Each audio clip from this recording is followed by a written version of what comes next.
Thanks everyone for coming online and doing the meditation with me today. Yeah. We are all around the world. People are at their laptops or TV or whatever way in which they can connect. We're all doing this together at the same time. Yeah. So this is a planetary Om. This is a process in which I can help humanity not only learn to meditate, but on a collective level, large numbers of people are meditating with Christ. And they're doing an Om that is so powerful in relationship to bringing the presence of God on earth and awakening the soul and the expression of the monad to manifest through humanity, all of humanity. Doesn't matter who you are, how linear you are, how much you don't believe in God, nothing like that matters, yeah? Because everybody's got a soul, everybody's going to wake up, and everybody's going to go through the science of redemption. There's no choice a person makes in this process. So basically, with my work, everything that I do has to do with the science of redemption. Yeah, I put out tools that are directly radiating the influence of my work. Yeah, and my work is the fact that I reincarnate. I reincarnate just like you reincarnate. We all reincarnate. There is no such thing as we finish our incarnations and it's over with and we're off to another planet or we're sitting in nirvana. Yeah, that does not exist. The only thing that exists is life. When we die, we reincarnate. We have rebirth. And in that process of our rebirth, we're not necessarily cleared from past karma. That karma is not necessarily our personal karma. It has to do with our culture. It has to do with our identity. It has to do with what we believe to be who we are, what we are, where we come from, and the people in our lives that we've made bad choices with or good choices with. You know, so life really is an opportunity for us to change our future lives, bring about future that will manifest in this world, that will bring us happiness and joy and love and appreciation and kindness all around us, within ourselves, within the people that we meet. Yeah, and that only happens by us changing our lives to the opportunity given to us by Christ. That influence is a telepathic influence. It's called the plan of God. That plan of God is constantly redeeming humanity, giving people opportunities, circumstances in their life that allows them to change patterns, habits, belief systems that hold them back and hold them into dogma, hold them into a process of believing that they're a nation separate from other people, or a religion separate from other people, or a culture separate from other people, or a race, or even our own sexes. You know, our female believing that they're separate from the male. Yeah, and that there's so big a separation, a chasm of reality that we just really can't get together. It's just not possible. You know, the truth is that the only thing we need to do is love each other. The only thing we need to do is appreciate each other.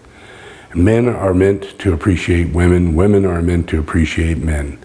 Yeah, it's a natural process within us all. When the soul is released, when our personality no longer binds us to the process of us not liking people, living by the law of hate, living by the law of separation, living by an influence within ourselves that actually creates a pressure of pushing away, making us feel that we cannot communicate, we cannot connect. We can only connect with our own sex. We can only connect with our own group.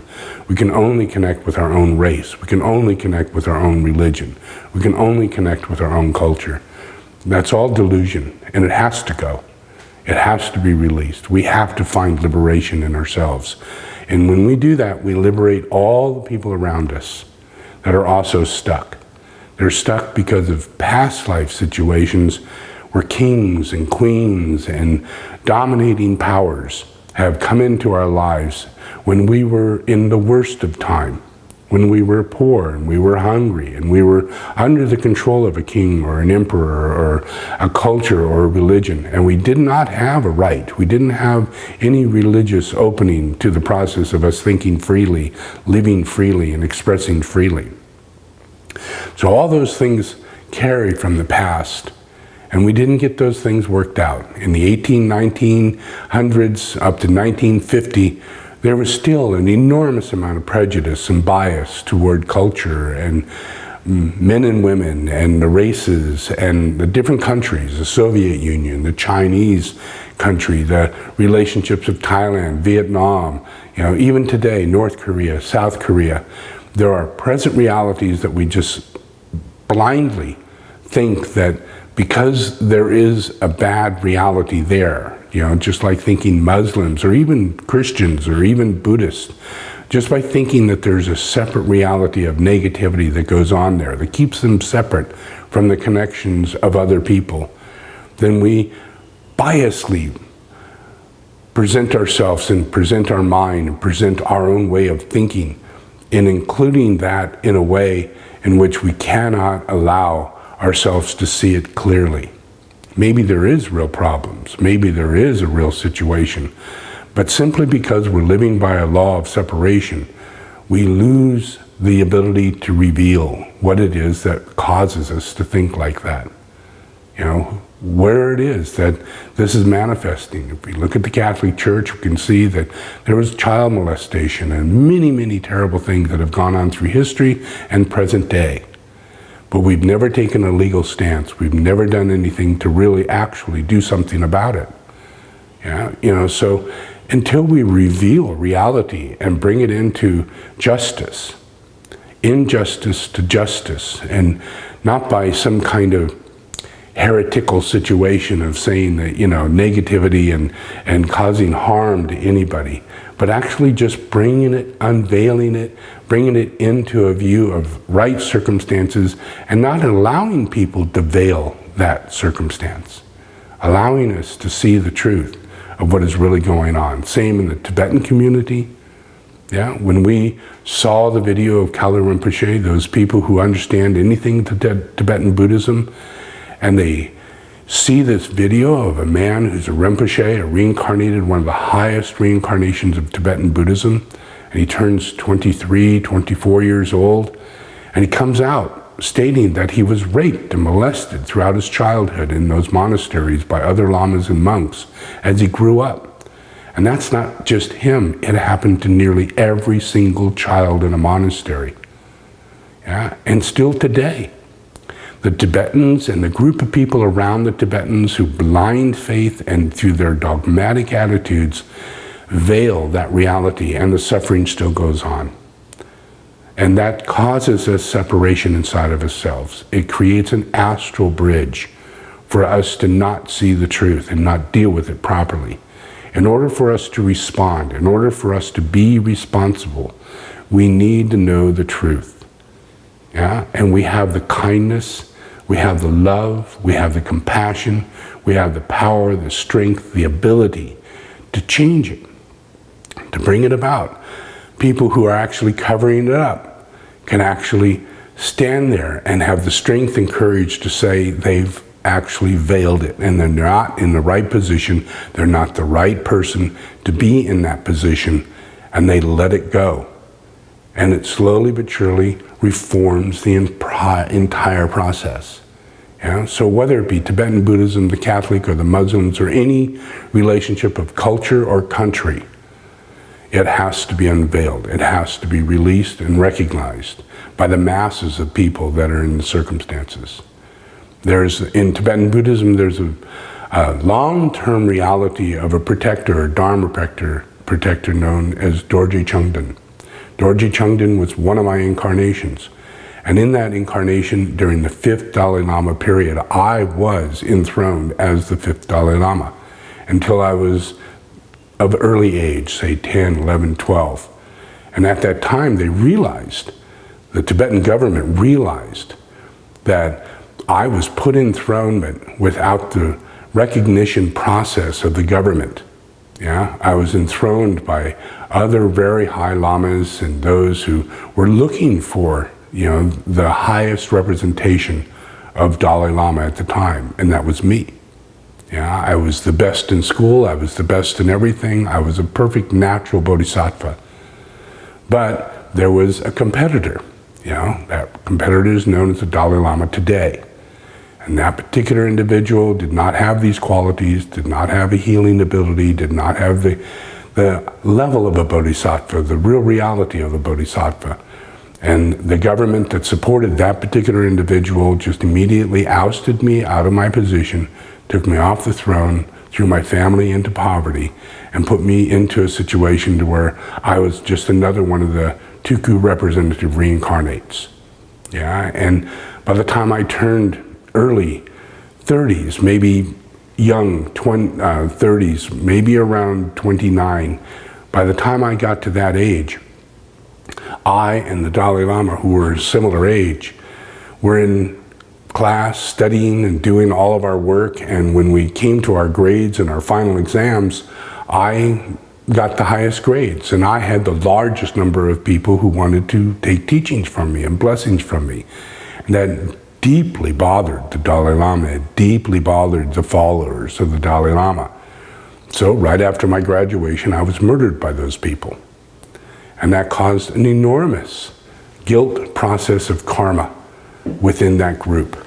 And since that time, this present Dalai Lama has been doing everything possible to make it impossible for people to have any relationship to Dorji Chungten.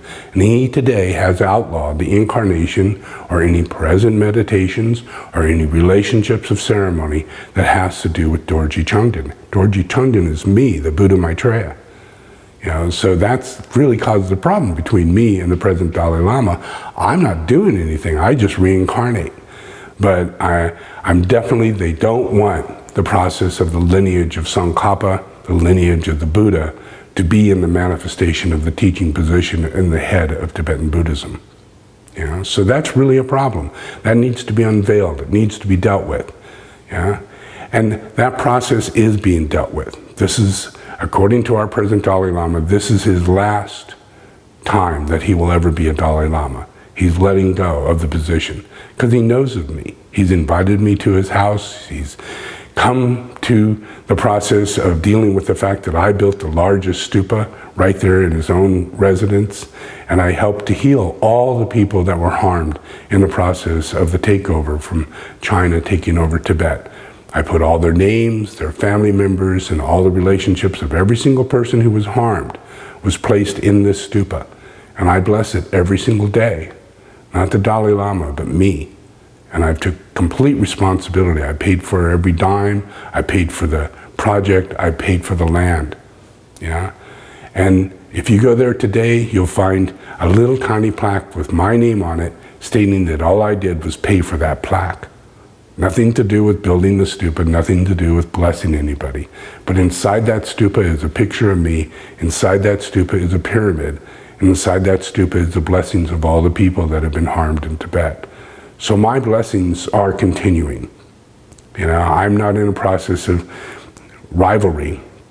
I just want to unveil the truth. I just want to help people come to the truth so that they can receive the blessings of the Christ on earth. They can receive the blessings of the Buddha on earth. They can receive the blessings of the Messiah, of the holy process of Israel, the incarnation of the Messiah, the fact that I'm actually here. They can receive the blessings of Muslims to find out that Imam Mahdi is actually here, and that's me. All of those incarnations of the projected coming of the Messiah are always the incarnation of the one avatar. So unveiling that, helping that out in this life is what I do. Through my tools, through my work, by building my Shambhala monastery, and by me doing these meditations and externalizing in the meditations and through my darshans, I'm helping to further the process of that unveiling and release the energy of this lunar quality that has been plaguing the planet since the beginning of time. So I'm hoping everybody, is blessed and getting an enormous amount of blessing out of my work. And I know that they are. I receive all kinds of texts and emails and everything of people being healed and having all kinds of experiences, wonderful miracles that are taking place. And it happens on a daily basis simply because I am who I am. And the process of this process is to awaken the soul in everybody, but not just the soul. My work is the fact that I am the incarnation of the monad. I am the presence of God on earth. I am the manifestation for that avataric presence to manifest on earth. And it's so casual, it's so normal, it's so everyday that it just is not what's expected in the average man, in the average woman. It's not expected of the avatar because of all these other people that sit on these big thrones and in these big power relationships and present themselves as a Buddha or something else, you know. And then you got me, and I'm just a guy going around having a good time, yeah. And I'm healing people and blessing people, and I'm creating sciences and technologies that are advancing the entire planet in ways that will bring us to a future that will be the better planet for this entire process of us, rather than going into a slow dogma process of driving gas cars and not having solar on every single home. You know, I am in the manifestation of putting solar on every single home, and in the manifestation of putting an electric car in every single garage, and making it possible for us to end the process of destroying this planet. That's a pretty bad karma. It's really terrible that we're creating a greenhouse effect, that we're manifesting this planet into a carbon atmosphere, and we're destroying the entire ecological, economical process of humanity to where the richer get rich and the poorer get poor. And the people get sicker, and there are no sciences that are coming out that are actually manifesting to bring about change in that. I am furthering all the energetic sciences that are on the planet, and I am moving this planet into a whole new science, into a new technology and a new way of behavior so that they can benefit from all their good karma. All the collective good karma that humanity is putting into this, I am sponsoring, I am supporting, and I am aware of. Yeah? So my job is to unveil the truth, to help that truth be brought into a recognized state, to help people have the electric cars brought to them by Ford and by Chevy, you know, and bring in solar at a very economical rate to where you could just put solar on your house, so inexpensive to the point to where literally the government will find that it's much cheaper to put solar on everybody's house and not charge ever again, and allow this to be massively introduced into the process so that we don't have to build more dams, we don't have to build more infrastructures to create electricity. We don't have to do fossil fuel development of oil. We don't have to do fracking in order to create more gas. We can eliminate all of that just by solar and wind generators alone. And we're going to do that, yeah? I don't care if people have doubt in their mind, you know. It is the truth, it is the future, it is where we're going. And the truth, and doing something right in right reality, takes over any illusions and delusions and processes that keeps us veiled, yeah? We're all brilliant. We're all really smart, and we're all getting more enlightened through the science of redemption. Every day you wake up, your neighbor, your brother, your sister, your mother is becoming more enlightened, yeah? Because of the work that's happening through the reincarnation of Christ, through the manifestation of unveilment, and through the energy of healing this planet. So by doing the Om with me, we're not only increasing the process of creating vibrational energy into the planet by healers that we are, yeah? But we're also creating an influence into the planet that allows us to understand meditation, allows us to understand that there is a connection that allows us an energy relationship between heaven and earth. Yeah? There's a lot of people who've gone through an accident and died, and then they're resuscitated and they come back and they have the experience of having gone through a tube of light, manifest into a heavenly surrounded situation, and they come back and they don't have the habits they had before. They don't have the negativity, their mind is cleared, they're much more soulful, and they actually are in service to God They want to do something to help other people. They want to be calmer. They don't want to be an alcoholic. They don't want to be mean. They don't want to be negative. These things are rebirths, yeah? And we don't have to experience that through death. Yeah? We all reincarnate, and we all can be resurrected through the ascension process that takes place in the science of redemption. Yeah? It can happen through dreams. It can happen through the use of an etheric weaver. It can happen through soul therapy. It can happen through the use of buying all the different tools. Coming across these tools, each one that you get lasts you a lifetime. It's not something you have to pay monthly for. Yeah? It's not something that will break. It's not a machine of any kind. It's a blessed, energetic principle that connects to the sacred geomancy of thought form building that was manifested in the creation, in the very creation that came from the Word of God. And it created geomancy, geometric patterns that creates a unified field that connects us to the relationship of Christ and the unified universal consciousness that comes with Christ consciousness. So by coming in contact with these tools, you're coming in contact with God's blessing of the Word. And when we do meditation, I'm emphasizing to do the Om. And by doing the Om, we're meditating on something that's set deep within each one of our atoms.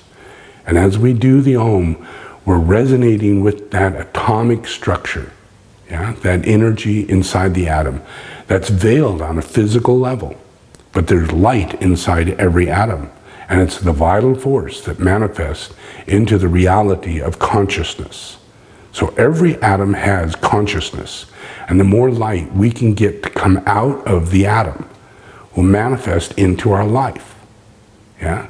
But if it's veiled, then we are veiled. So we need to awaken that light. That's why all the tools are what they are. They all resonate deep within the atomic structure of our being, and they monadically express. And monad is the conscious mind of God. The fact that God is alive, just like you're alive. God is thinking, just like you're thinking. But there is thought form building in God. There is such a magical force of power in God that creates so much goodness that the mind of God creates the thought form building process like a dream. And it recreates all present reality as it exists and takes from the past, takes from the future, and manifests the moment. And in that moment is a cherished reality of working out a plan, using all the energy that's present and manifesting into a new presence. So that new presence is the element of time. So all of the energy that's sitting inside your atomic energy, that sits inside that light, is based on the infinite level of transcendent time. So it transcends the material world. Any limitation that we have in this material world is transcended in this because it reaches out to the future. It goes beyond. That light is so fast, so pure, so conscious that it goes beyond this material reality and it enters into the future. And that future hits us and it gives us happiness. It gives us joy. It gives us a path to live on. And we move through that path by walking the path of the future. And it's literally set there by God through thought form building, through well-wishing, through the dream state of consciousness that's inside the mind of God.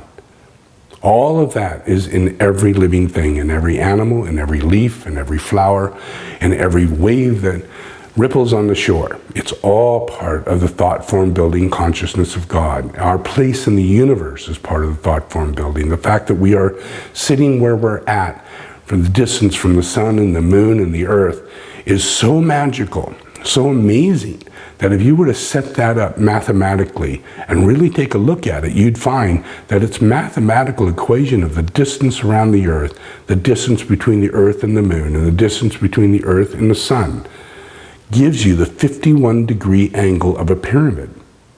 Yeah? So we're set in our solar system as a pyramid of the 51-degree angle, which is the consciousness and the embodiment, the physical embodiment of the Christ. And that's why every living human being is in the embodiment of Christ. We're all in the likeness of God. There is a missing element to our ability to understand where do we come from. Are we from the animal kingdom, and how did we generate from animal kingdom to the human kingdom? Through thought form building, through the evolutionary process of God's love and the evolutionary consciousness of grace that comes from the Holy Spirit. That power, that energy is so powerful that sets up the motion of life, that sets up the degree of what gives us our vitality and brings life to this planet. If you check out planets anywhere else, you won't find this place. You won't find the leaves, the trees, the animals, the human race. It just won't be there. There could be some similarity to life. There'd be little chromosomes. There could be little, moss. There could be things like that. But the complete evolutionary scheme that sits on this planet, it has to have the same geometric pattern of relationship of a moon, the sun, the placement of the earth, the gravity, the amount of light that transfers into the earth, the distance between the earth and the sun. Mars doesn't have life, Venus doesn't have life, and it's in our solar system. The only one that does is Earth. And that's because it is the sacred planet of Christ. And we are all here in a monadic intention. We are all here expressing the mind of God. So we can all come to the consciousness of God. We can all come to the relative reality of working this problem out and unveiling anything that blocks us from the truth, anything that keeps us from happiness and joy and peace, and the ability to share and care and feed the hungry, take care of the old, and regenerate our bodies through the vitality of good karma, through the vitality that comes with love. Love gives us an ability to heal other people, but first it heals ourselves. And when we do that, we begin a process of not the need for death at 60 years old or 70 years old or 80 years old. We actually keep going through a rebirthing process constantly. And in that process, we regenerate rather than degenerate. We begin a new world, we begin a new process, a new way of life, and we begin to experience regeneration. And that's our future. That's where we're going because of love and the unveiling process that I'm working on. So all of us are in this. There's nobody left out. I don't care how bad a person's been, I don't care who they've been in previous lives. We are all included in this. And we're all going to take this process and move it to the next level and keep moving it to the next level. And we will see this evolutionary leap take place in this next year, faster than it's ever happened before. New sciences, new technologies, new electric cars at a large rate will come forth with 200-mile radius at a very low cost. Yeah? And people will just automatically go, wow, why am I buying a gas guzzling car when I could be buying, this really nice electric car? And I could put solar on the house now for only $8,000. And the houses that I buy in the future all include solar. So I plug my car in, and all of a sudden I've got free driving. Yeah, that is the future. It's not some idealistic, utopian, gee, I wish it's going to happen sort of thing. We got to change the government, we have to take over. It is not like that. God is blessing this situation and giving us the answer. It is completely part of a plan that's working this out through the thought form building that happens within Christ. So we need to just give a little reverence to where the reality of the avatar, the reality of the Christ, the reality of all of our reincarnation with the reincarnation of Christ, that we all reincarnate together. You do not have to be a master or a super spiritual person to be on the wheel of reincarnation. We are all on that wheel. We are all receiving this blessing. So be inclusive, be open-minded, take this in, consider this reality, and get a little happy in the process and take it easy in your process of what's going on, because you never know what the next blessing is going to be around that corner. Yeah? So bring yourself into meditation, offer other people the tools, let other people listen to my CDs. They will immediately receive the blessing that comes with this, and they will recapitulate past life connections with me as the avatar Christ in whatever name I had at that time, whatever culture I had been living in at that time. All that will be unveiled, and the present reality of my incarnation will be the reality that they're in. All my previous incarnations are in this incarnation. Yeah, same as yours. Yeah, so all we need to do is try and meditate together, try and work together, and have some faith. Yeah? Orient ourselves toward the understanding that there is reincarnation. You are reincarnating, I reincarnate. I'm not in some heavenly abode separate from yourself. I am walking the street. I am someone you're going to see, someone you're going to walk up to, someone you can walk up to. I'm very casual. I'm very normal. Yeah? I don't have an entourage. I do not have a great big security scenario. You know, there's nothing about me that will ever turn to that sort of scenario. You know, I will always be the person that you can always turn to and see as a friend. Yeah, and I'll be just as casual and as normal as you can ever imagine. Yeah, and that's the way it's going to be for all eternity. So let's all start getting used to that. Let's get used to the reality of my incarnation and your incarnation, and let's start getting to know each other. Yeah, so today we're going to do the Om, and how we're going to do this Om is that we're going to focus on the relationship of breathing. Breathing is one of the most important things when you're sitting down and you're doing a meditation. So the way we're going to breathe is that we're going to breathe low. We're going to breathe down here, way down into the low abdomen. And we're going to take the breath in slowly, not quickly, but slowly, so that we take a nice breath, yeah? And let it be about 6 or 7 seconds. And then on the way out, that's when we do the Om. And the Om's going to take about 6 or 7 seconds. So we're going to do 2 Oms in the beginning, because there is 2 types of Oms. Yeah? There's the Om, A-U-M, Om, A-U-M. And then there's Om. Om.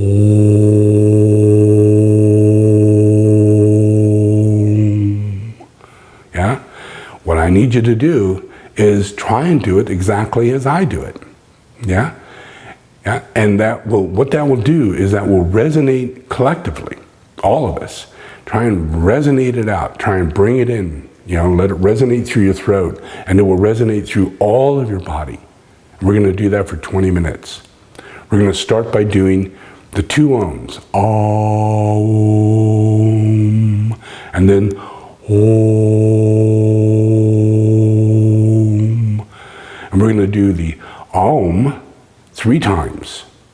Yeah? And then we're going to do the Om 3 times. And then we're going to be silent for maybe a minute. And then right after that, we're going to do an invocation.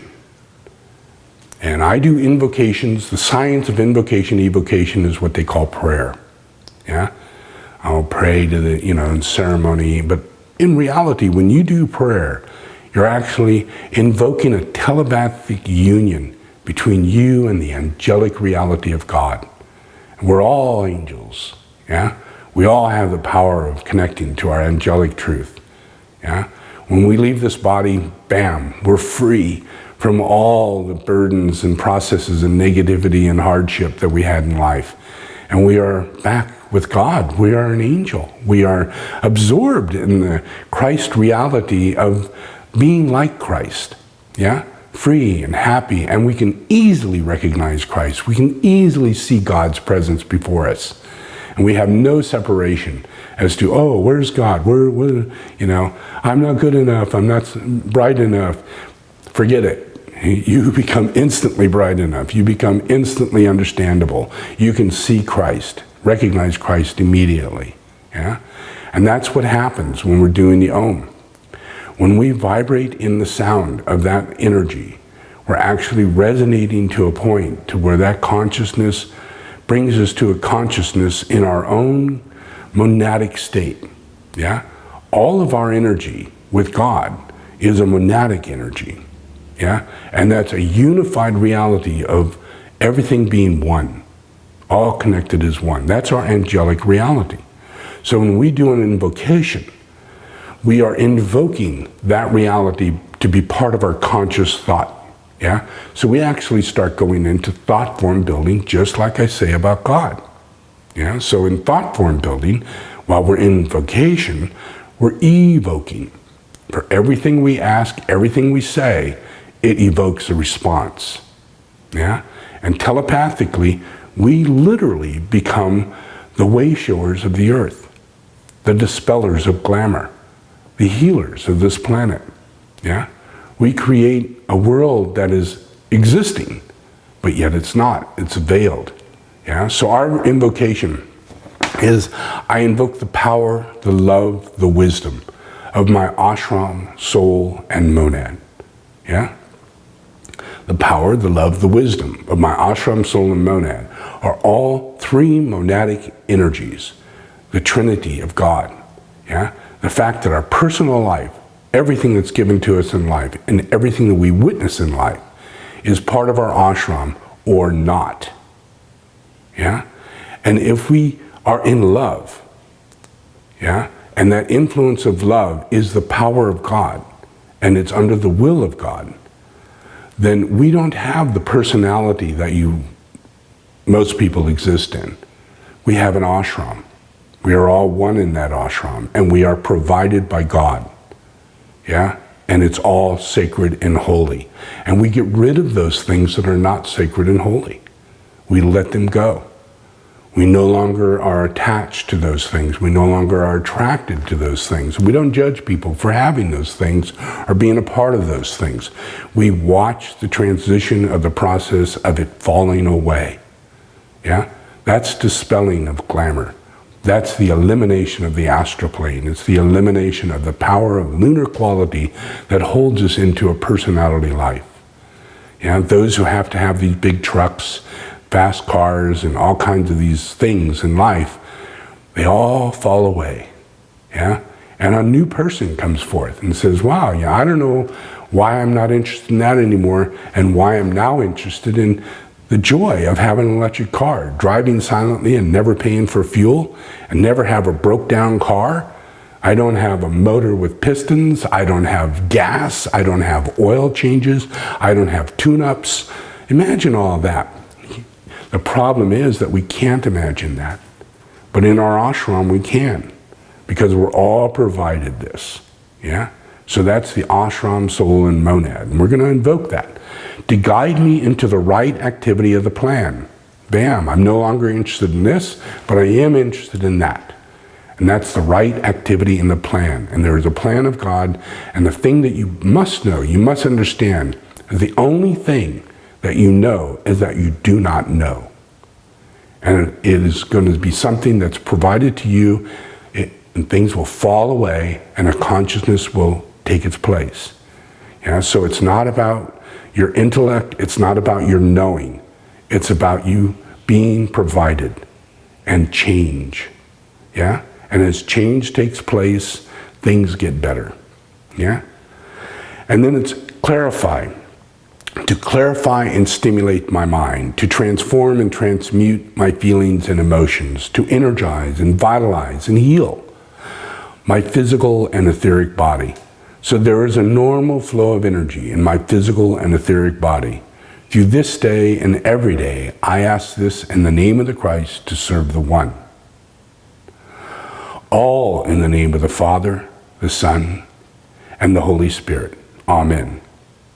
So I'm going to say a certain sentence, yeah? Like, I invoke the power, the love, the wisdom of my ashram, soul, and monad. And then you repeat that very same thing, yeah?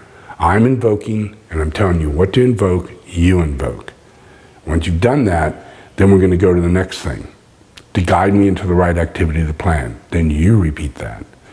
Then to clarify and stimulate my mind, then you repeat that.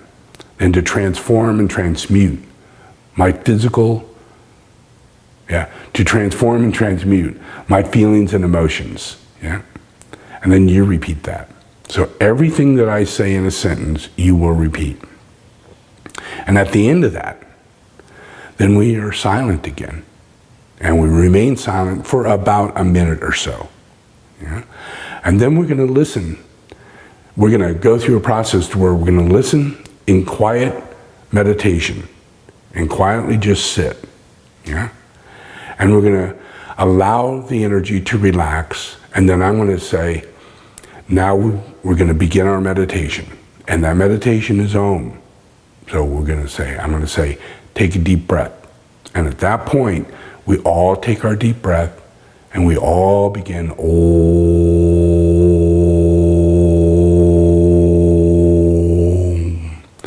And we will do that for 20 minutes. And I'll be the one looking at the clock. I'll know when 20 minutes is up. And at the end of that 20 minutes, I'll say 2 minutes. And that means that we no longer are going to do the Om, but we're going to keep focusing on the breath.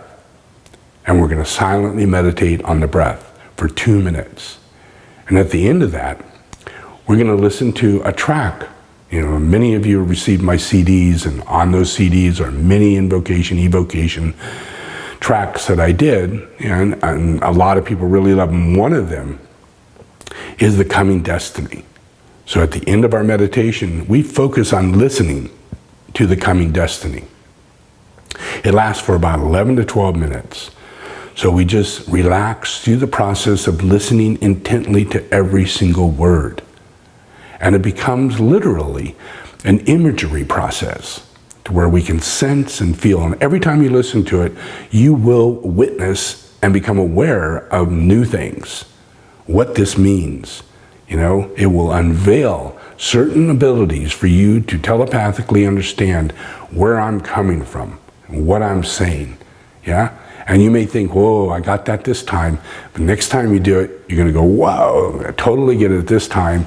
And every single time it will be different, because it is an unveiling of glamours. And you're playing a very powerful part in the unveiling and the saving of the world and the destiny of this planet by dispelling every single glamour on the planet and how it's done.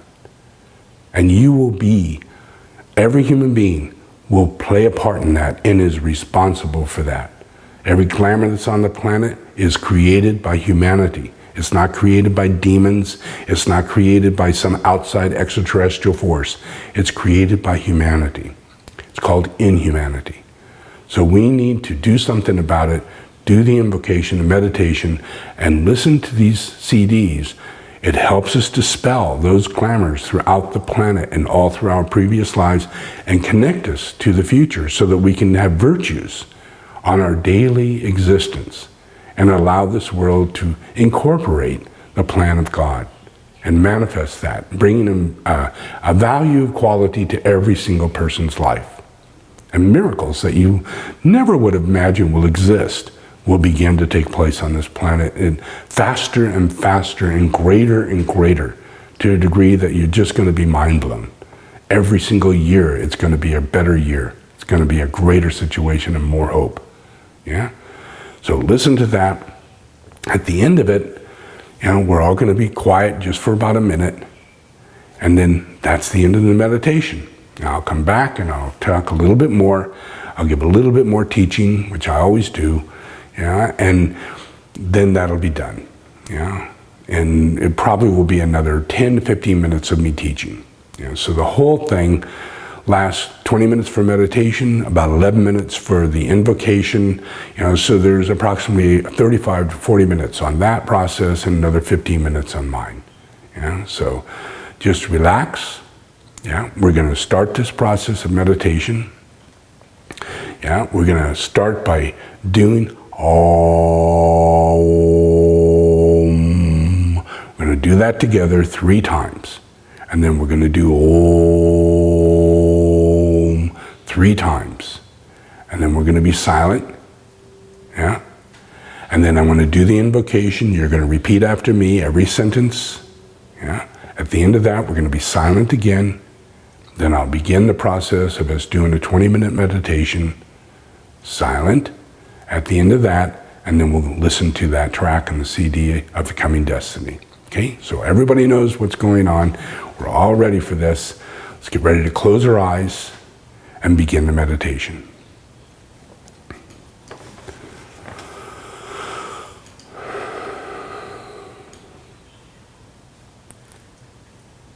Okay, take a deep breath.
Okay, repeat after me. I invoke the power, the love, and the wisdom of my ashram, soul, and monad.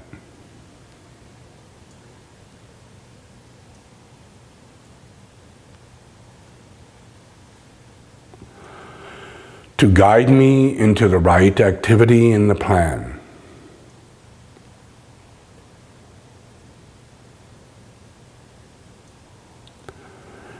To clarify and stimulate my mind.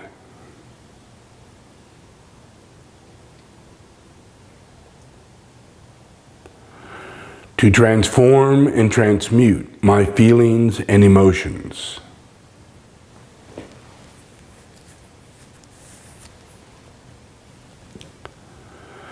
To energize and vitalize and heal my physical and etheric body.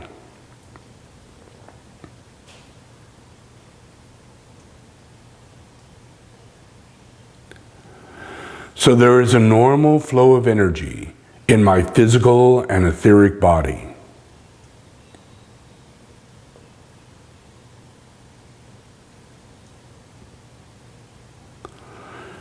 Through this day and every day, I ask this in the name of the Christ to serve the One.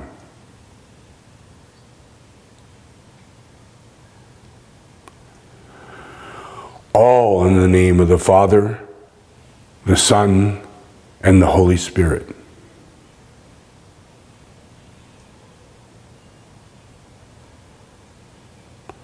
Amen.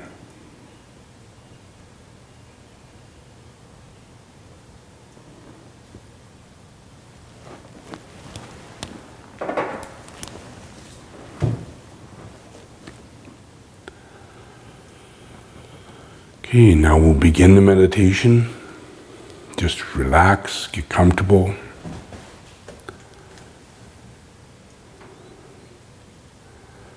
Take a deep breath.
Focus on your breathing.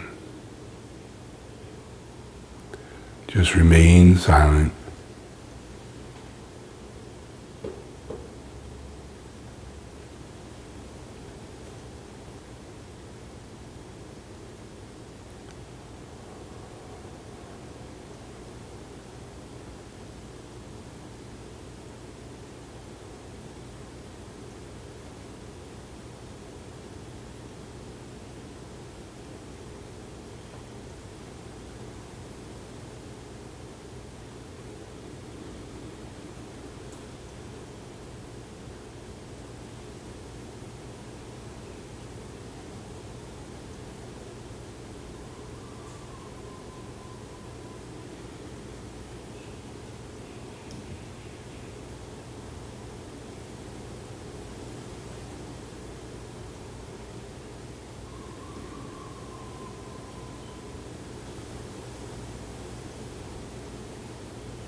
Now we're going to begin listening to the track, Becoming Destiny. Again, just remain silent and listen quietly. Try not to think too much. Just listen.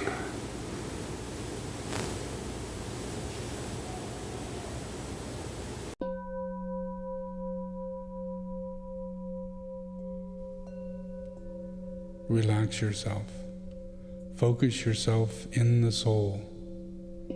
Then sound the Om. Breathe it out upon the world of all mankind. And quietly, without sound, express the will of God moves the world. This is a thought you should keep while expressing the Om. Then say slowly and thoughtfully, "The past has gone. I am the past. It makes me what I am. The future comes. I also am the coming destiny, and therefore I am that. The present flows from out the past. The future colors that which is. I make the future also by my present knowledge of the past and the beauty of the present, and therefore I am that I am." Sound the Om 3 times softly.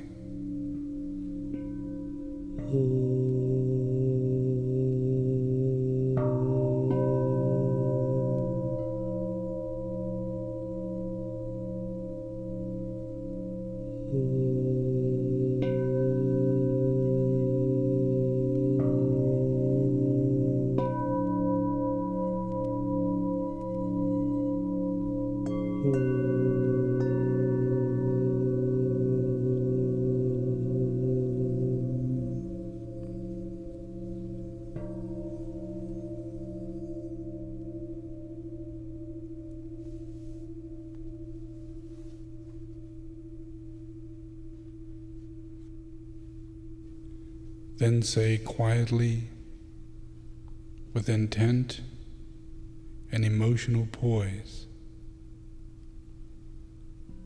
"I know the law, and towards the goal I strive.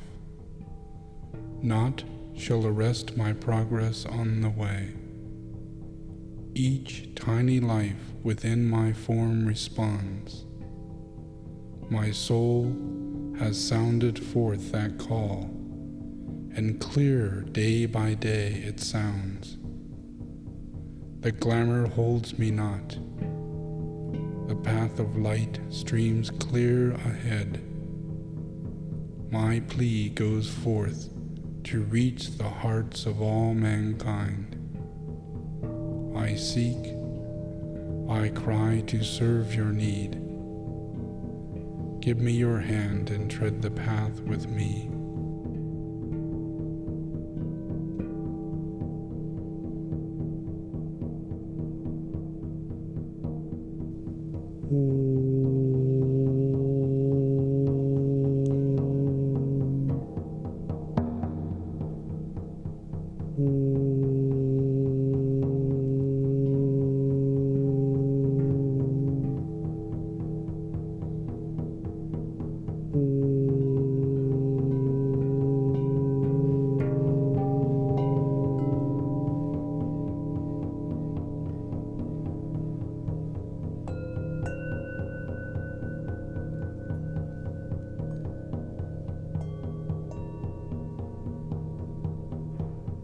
Focus inward daily.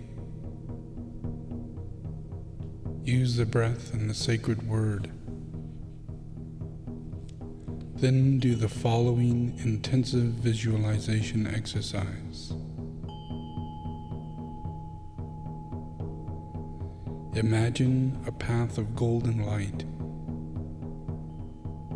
leading from where you stand to a vast, two-leaved door.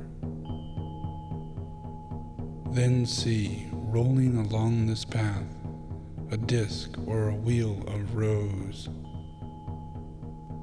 which you send forth and which eventually disappears through the door. Then send along the same track a disc of vivid green, and follow it by a disc of golden yellow. Both disappear the same way. Then send a disc or a wheel of a radiant electric blue, which rolls along the golden path, but which does not enter through the door, but remains there, hiding the door from sight. Picture then yourself as standing before the electric blue disc, having traversed the golden path, and there meditating upon the following words: I am the way myself, the door I am. I am the golden path, and in the light of my own light I tread the way. I enter through the door, I turn and radiate.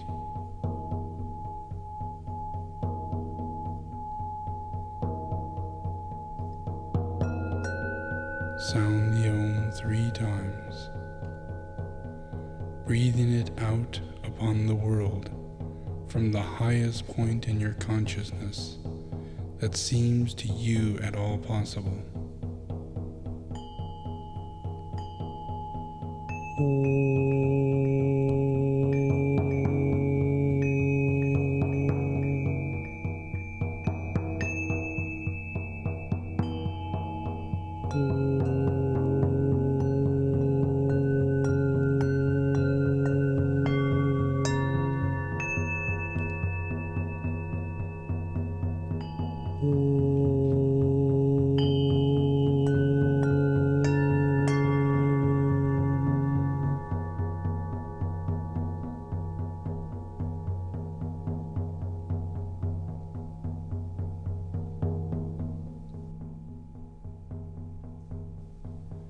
As one awakens to their place in the plan of God, and they bring forth dharma unto the world, it is to dissipate all world glamour.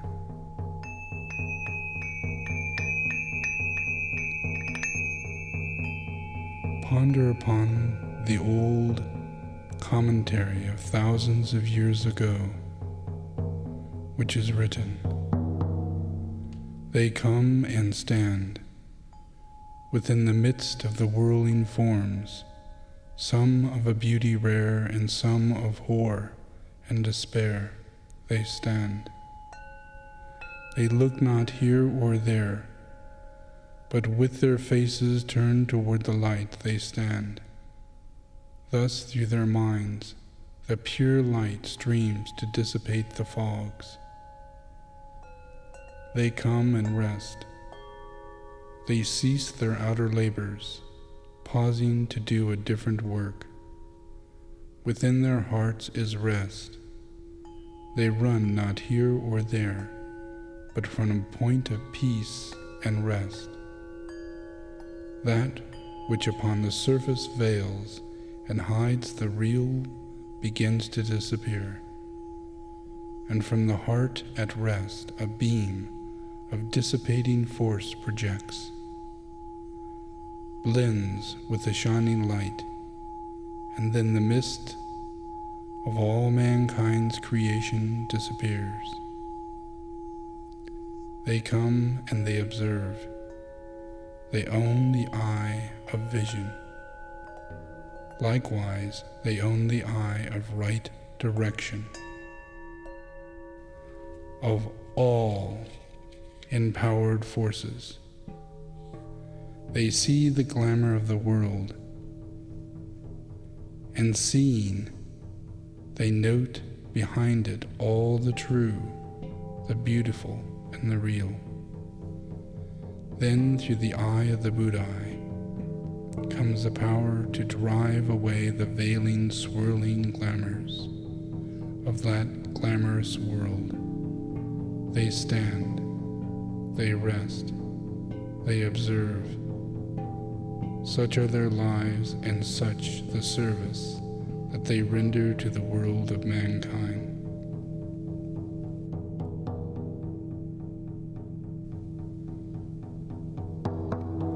Focus upon the power to stand within the light, leading to right reflection of the light. The power to rest in spiritual being, so as to focus the soul within the chosen field of service. The power to attain right observation, so as to see correctly that which should be done.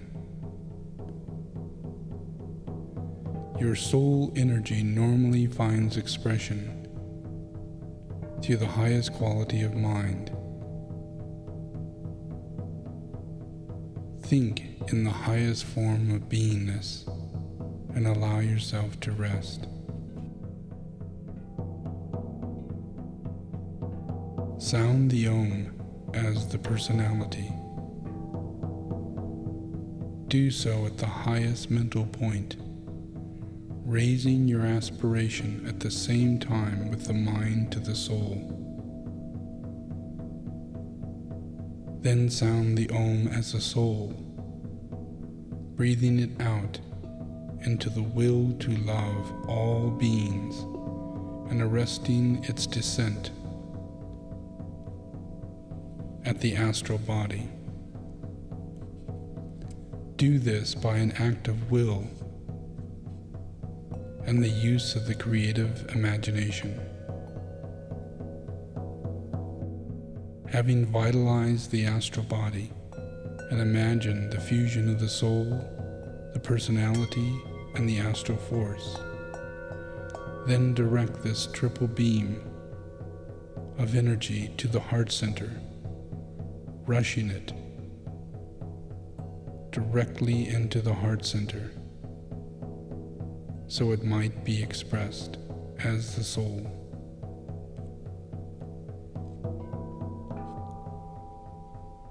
Focus upon this invocation. I invoke the power, the love, and the wisdom of my ashram, soul, and monad to guide me into the right activity in the plan, to clarify and stimulate my mind, to transform and transmute my feelings and emotions, to energize and vitalize and heal my physical and etheric body, so there is a normal flow of energy in my physical and etheric body. Through this day and every day, I ask this in the name of the Christ, to serve the One. All in the name of the Father, the Son, and the Holy Spirit. Amen.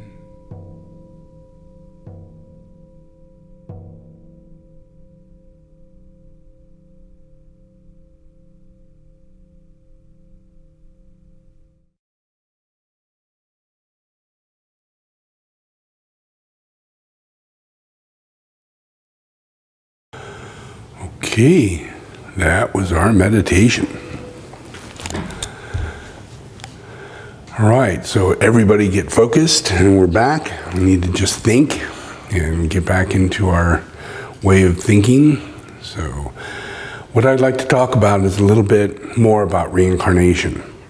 There's a lot of teachings, a lot of people who give teachings about esoteric philosophy and the understanding of reincarnation and all kinds of different things. And mine's, I find, is a little different.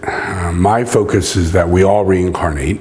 When you hear about someone a child or another person who has memories or experiences or dreams that are then verified by researchers and others, and find that there really is a parallel reality of this person's experience, their family they could remember, the house that they lived in, the place where they lived, the incidents of their death.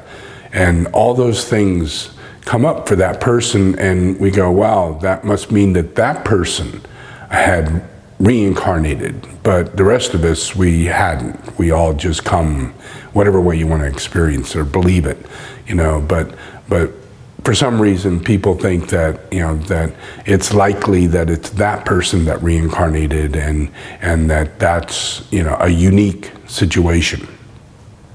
The unique situation is the memory or the telepathy or whatever it is that God gives that person, that it's not a gift, it's not that they're special, it's not that anything like that's going on. It's just that it's time for us to unveil this truth. Time for us to come back into the reality of the fact that we do reincarnate.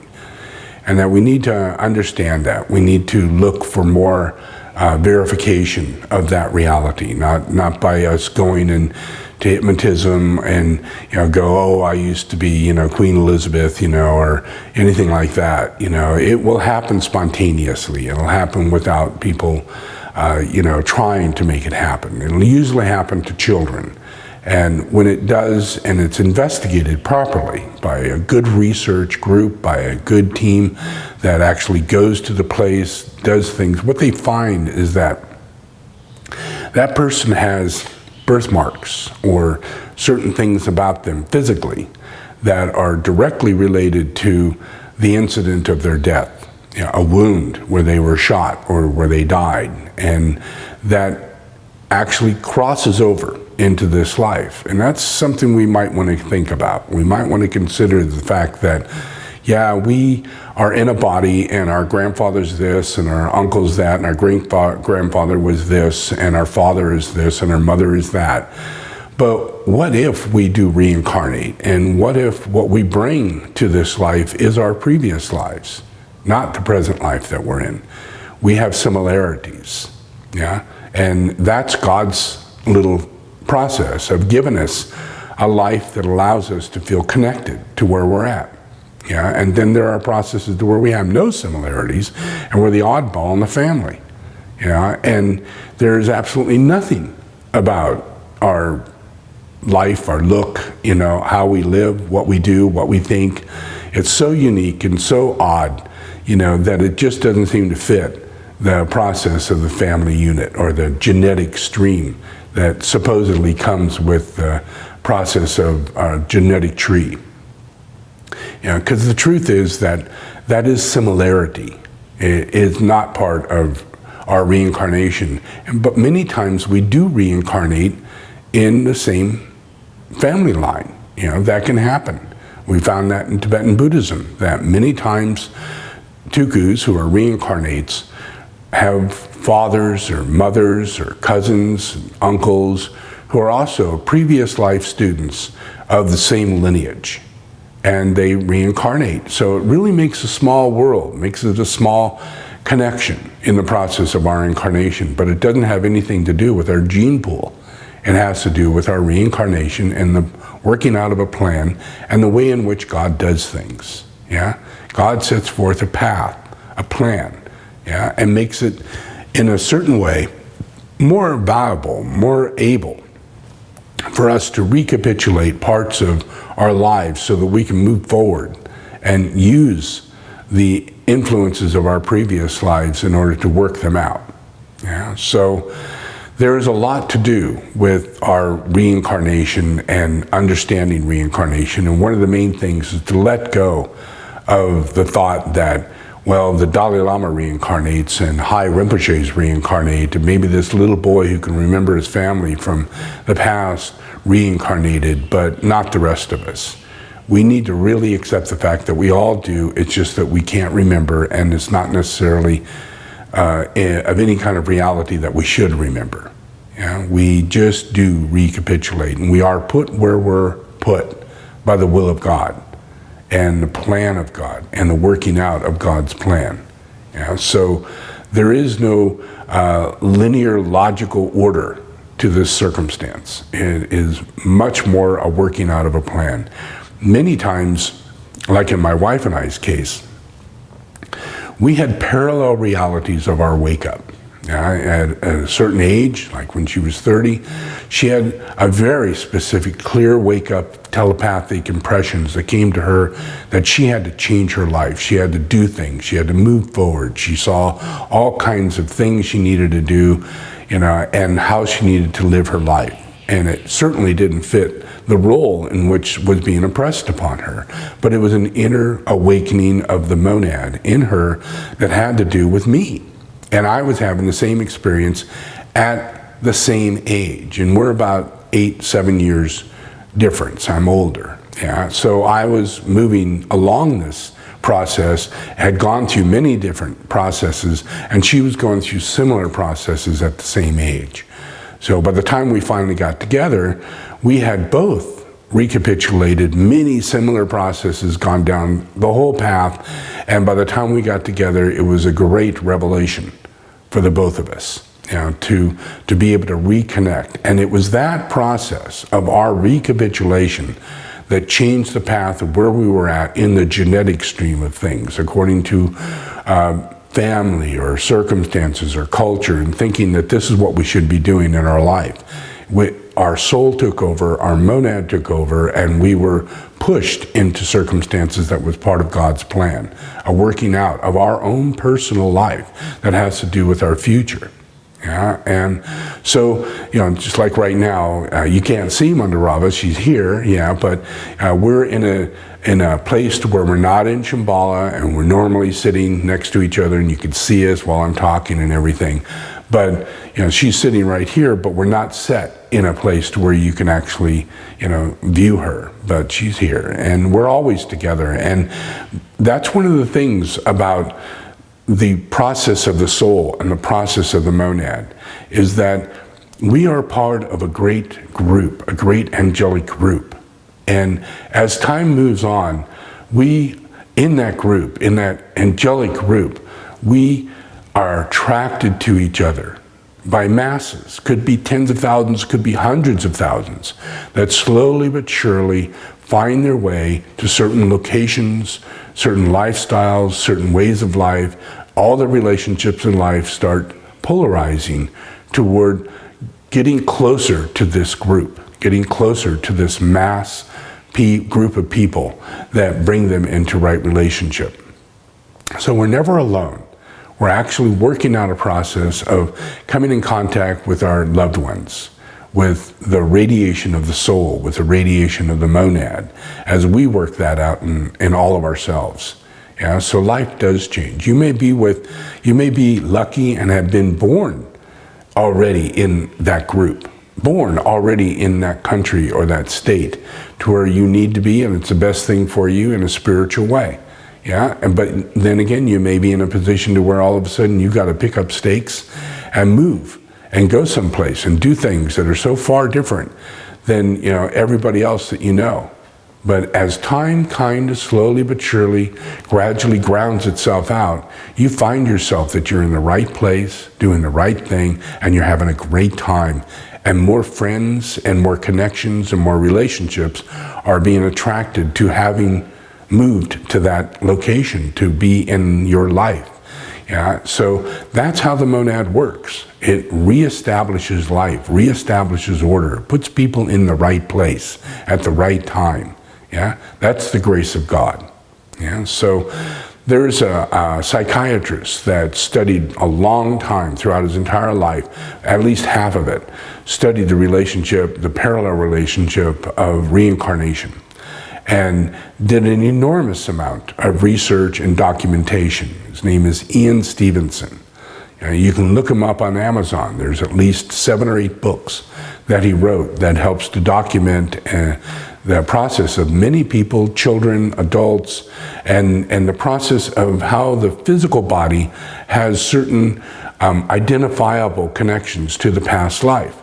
So it really helps us gain a better understanding and collect, these rare situations that allows us to see it's really more common than we know.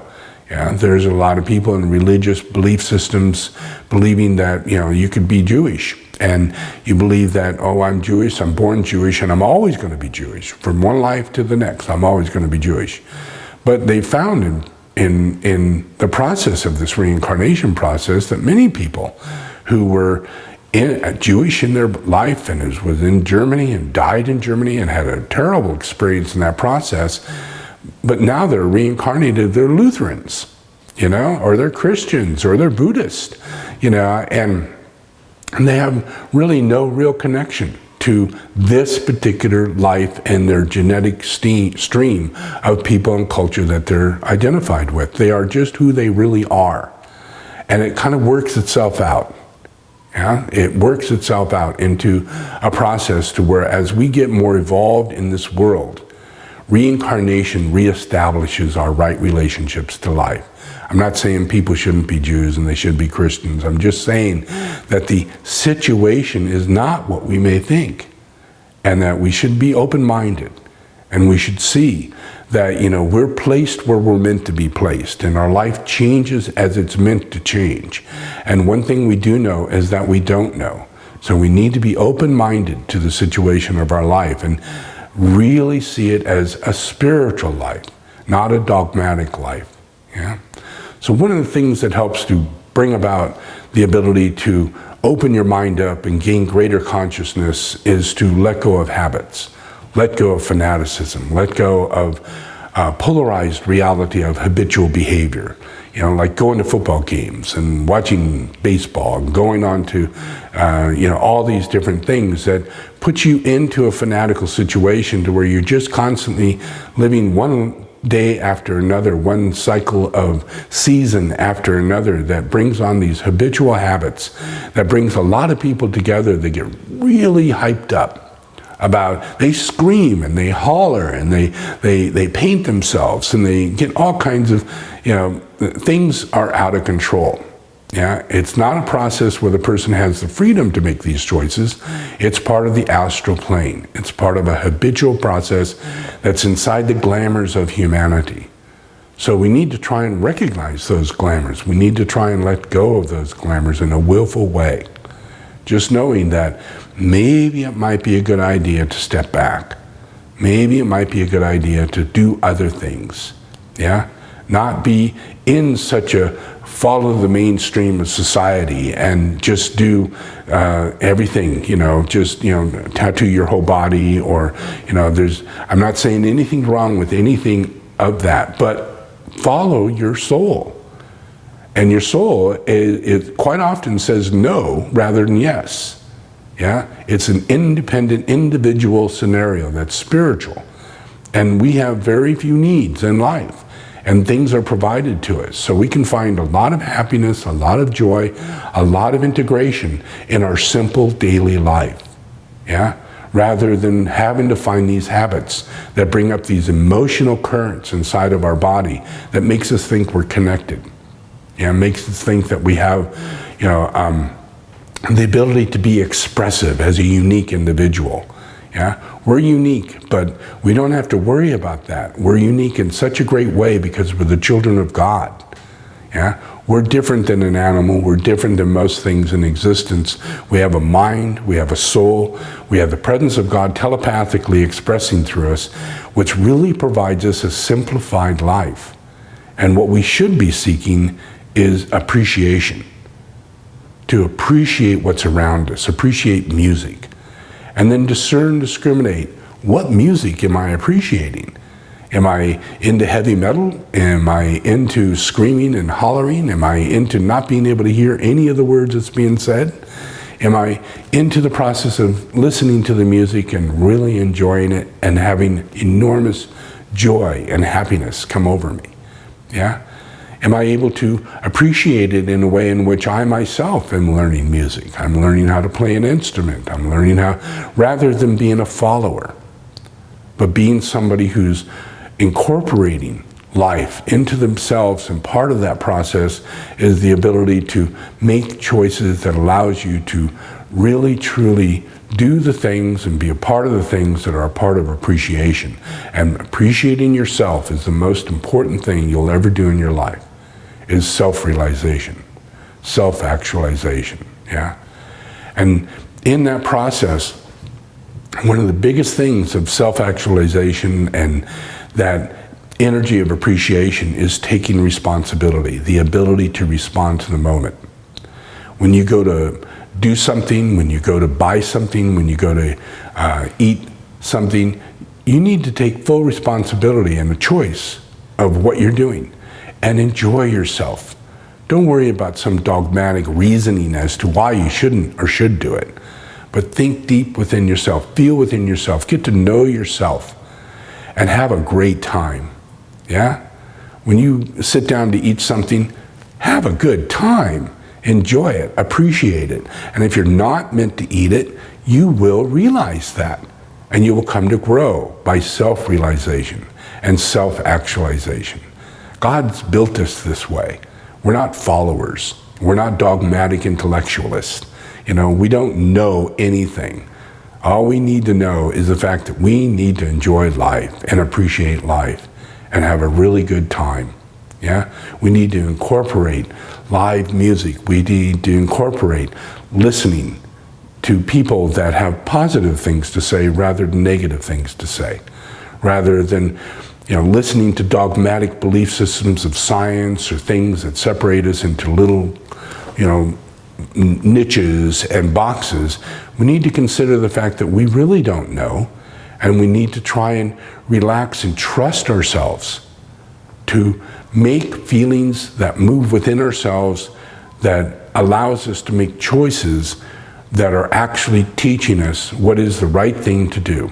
You may never know that you need to eat a steak that day, yeah? But if you have the sense, if you have the ability to sense yourself, yeah, you could be healing yourself of things that are actually creating an unhealthy body, an unhealthy emotional body, an unhealthy life in the future by holding yourself back thinking, oh, I got to be vegetarian, I'm going to be this for the rest of my life, or I've got to only eat this way or do this certain way. You need to make choices that have to do with your ability to respond to the moment. Yeah, that's responsibility. Yeah? And as you do that, as you take that, you will be your own master. You will heal yourself. You will clear yourself. You will be the one walking the path, and you will be the one who appreciates yourself for doing such a thing. You won't give that credit to somebody else, and you won't deny yourself of the credit you need to have in order to feel secure about living in your life and taking responsibility. So that's my little teaching for today, yeah? Yeah, enjoy yourself, enjoy life, appreciate everything that's going on around you. And if it's not right, think about that, consider it, change it, yeah? Make decisions that have to do with spirituality, a spiritual reasoning behind things. Everything has spiritual reasoning. You're watching TV, don't watch crap. Don't watch stuff that has to do with zombies and voodoo magic and the crap. There's 90% of what's out there is crap. And it's not good for you. It's not good for your emotions. It's not good for your mind. It's not good for your belief system. It leads you away from yourself. It leaves you away from self-realization. So take the choice to thin out what you're watching. Yeah? Don't get programmed. There are programming processes going on in movies, programming processes that are going on TV, in every level. Yeah, there are special interest groups that are out there trying to program you to tolerate certain belief systems that allow things to go on that really are wrong. And it's not that there should be laws against it, but there should be discernment and discrimination. So as an individual, you'll be protected from those scenarios, and you won't turn out to be what it is they're trying to program you to be. Yeah? Allow yourself the freedom to love. And learn to love within yourself, self-love, self-realization, self-actualization, and you will find that you have a natural magnetic attraction to this world, men to women, women to men, and that there's such a powerful relationship between love and understanding, giving, sharing, and caring, that we can solve the problems in this world, we can feed all the children in this world. When you have a choice and you're standing there at the cash register and you see something that says, this is for the children, I see this all the time. This little cup is for the children, and I see coins in that cup. And then there's another cup sitting next to it and saying, this is for the dogs and the kitties. I see dollar bills in that cup, but I see coins in the cup for the children.